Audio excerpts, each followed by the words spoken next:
something for you. Ooh. So I make papyri facsimiles. Oh, my description is a little bit wonky here. Fix that. So you were talking about, like, what is our oldest manuscript evidence? So this guy is P52. John Ryland's 457.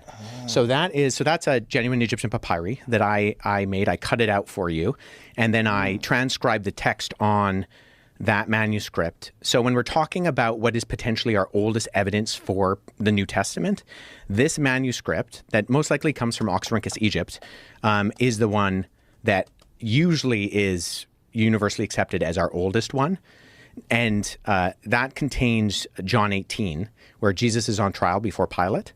And yeah, so that's the one. It's in the John Rylands Library in Manchester, England. So this is a copy of that exactly? This is exactly what it looks like? Yeah, so I cut that out on the papyri with a scalpel, and then I transcribed the text on. You did a great job, dude. And this is, you nerded out. I know. I'm for real nerded out. This is a real nerding out of. So that's actually, yeah, so that's someone else's facsimile, which is not as good as the one I made. It's not as good. Yours is better. And where Jesus is on trial before Pilate, and Jesus says, everyone who follows the truth, who is following the truth, follows me.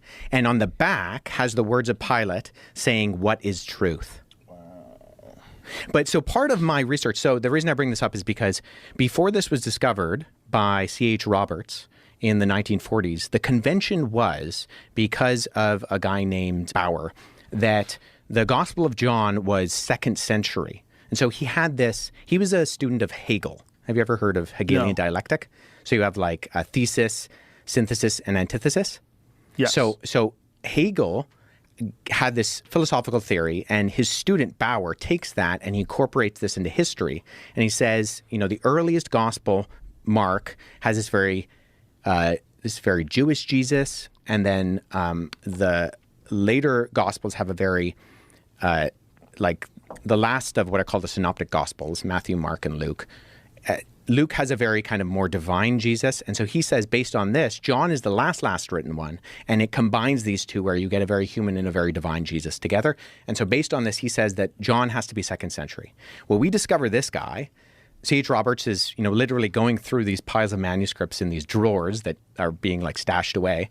And he finds this guy and he sees that it's written on both sides, which is almost exclusively a Christian convention.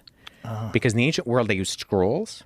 And the Christians, for reasons we're not entirely clear on, they start to make codices, books. And so they write on both sides. And so he says, okay, this is written on both sides. It's probably a Christian manuscript.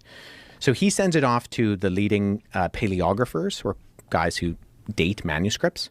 And they all say, this is the beginning of the 2nd century. And so there's still debate about the dating of this, but the unanimous consensus is that it's comfortably 2nd century, potentially the beginning of the 2nd century, which means that this is found in Egypt. John is probably writing his gospel in Ephesus, so it has to be written by John, spread around, find its way to Egypt, be copied, and then end up in this manuscript. Wow. Which means that at minimum, you've already pushed the Gospel of John back into the 1st century comfortably, and potentially even, most likely into the lifetime of the eyewitnesses of these events.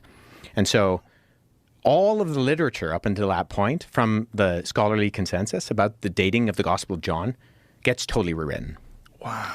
And it's because of that guy. And because of my academic work where I was telling you, in paratextual features, when we look at these tiny manuscripts and you figure out, okay, well, what does that look like on the page? I also made you.